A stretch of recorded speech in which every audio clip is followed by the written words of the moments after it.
Oke, Assalamualaikum warahmatullahi wabarakatuh. Salam sejahtera, salam sehat. Kembali dalam kuliah daring.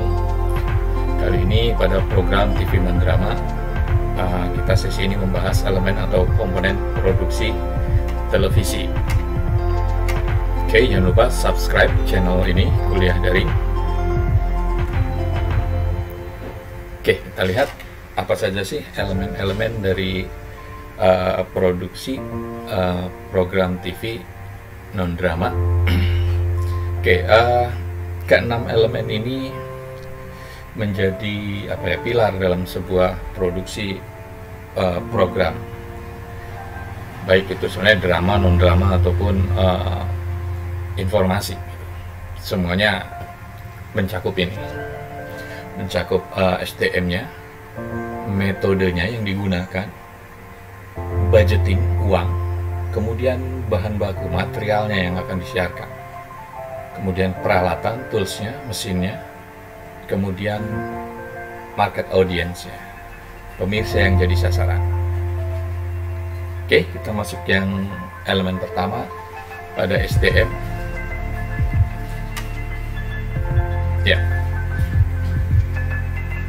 SDM atau manusianya ini yang dibutuhkan dari seorang tim kreatif produksi program TV adalah kemampuan teknis, tentu saja hubungan personal dan konsep. Sehingga yang dibutuhkan di sini adalah tentu saja pengetahuan dasar produksi program televisi, teori yang harus dikuasai. Kemudian tentu saja keterampilan teknis broadcastingnya, seperti mengoperasikan kamera, melakukan editing, apalagi ya untuk teknik perekaman audio, lighting dan sebagainya. Kemudian punya kemampuan untuk merumuskan konsep program. Ada ide, kemudian bisa dituangkan dalam sebuah skrip, bisa dituangkan ke dalam sebuah storyboard, kemudian dieksekusi. Dan yang terakhir tentu saja bisa bekerja sama secara tim, karena kerjaan seperti ini nggak bisa kerjaan tunggal, kecuali Anda seorang YouTuber barangkali.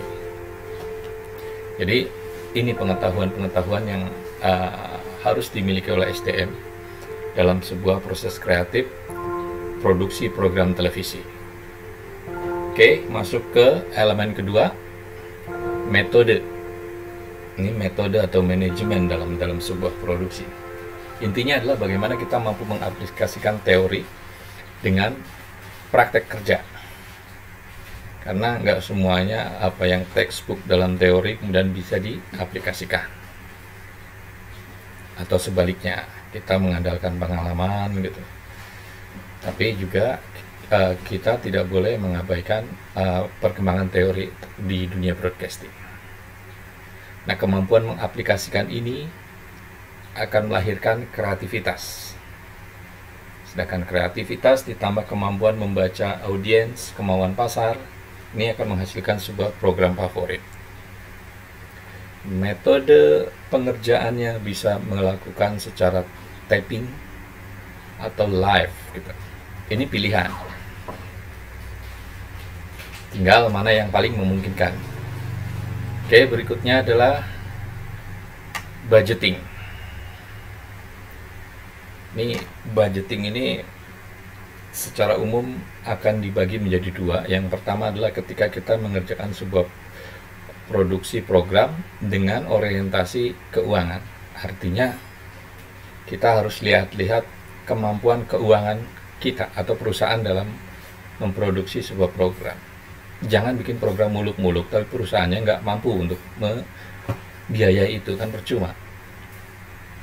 Nah, ini ya bagi orang kreatif ini tentu saja persoalan tersendiri, bagaimana dia harus mengerem kreativitasnya hanya karena persoalan keuangan gitu.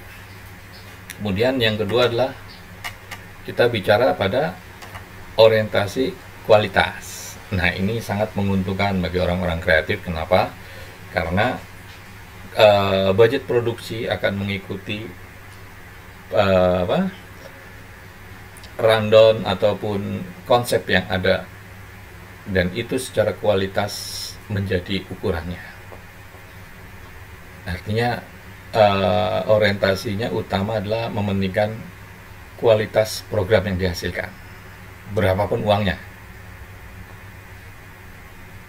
Ini kalau kita memiliki sebuah perusahaan atau rumah produksi atau stasiun TV yang mengutamakan orientasi kualitas, sangat menyenangkan buat orang-orang produksi, gitu. Karena dia bisa berkreasi apapun tanpa harus dihantui oleh minimnya budget. Oke, kemudian bahan bakunya, produksi siarannya, material yang akan disiarkannya apa saja, kan gitu. Ini penting. Produksi siaran televisi tentu saja bentuknya audiovisual, bisa dilihat, bisa didengar. Oke, secara umum pernah saya uraikan di pertemuan awal bahwa program televisi secara format terbagi dua, informasi dan hiburan. Informasi tentu saja news, bisa hard news, soft news, ataupun features, dan sebagainya. Kemudian hiburan itu nanti terbagi dua antara drama dan non-drama. Non-drama kita bisa masuk pada reality show, comedy show, variety show, game show, competition show, gitu. Kemudian drama tentu saja sinetron, miniseri, film televisi, movie. Film televisi ini dibedakan dengan movie karena film televisi biasanya disingkat di FTV, ini genre baru tersendiri. Kalau movie ini adalah film layar lebar, film layar perak yang disiarkan di televisi. Nah, ini yang akan menjadi materi siaran. Oke, selanjutnya adalah soal peralatan.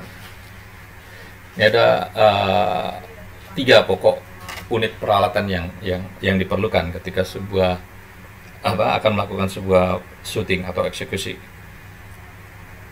Ini tentu saja pada level produksi. Jadi kenapa ada kamera, kemudian mikrofon, alat perekam suara, dan lighting untuk membantu pencahayaan. 3 ini yang pokok. Kemudian saya cantumkan switcher ini adalah ketika kita menggunakan multicam.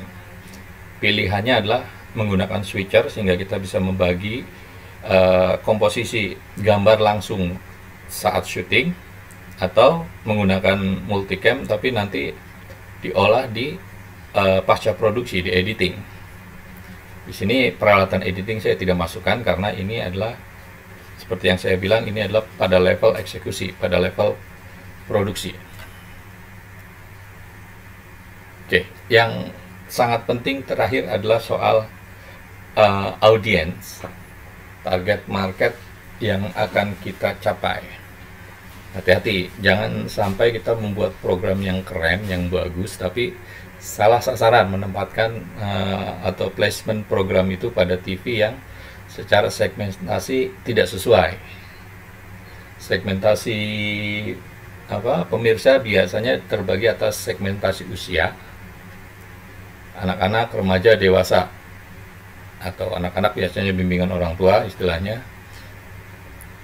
Kemudian ada segmentasi gender, ya, pria dan laki-laki dan perempuan. Kemudian ada segmentasi pendidikan, tentu saja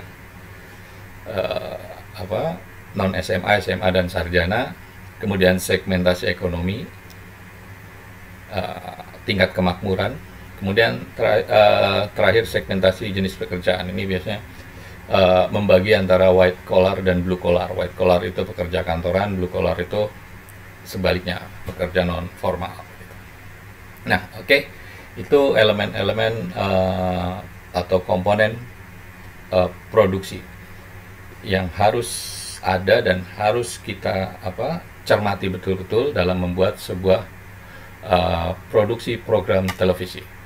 Oke, terima kasih, sampai jumpa.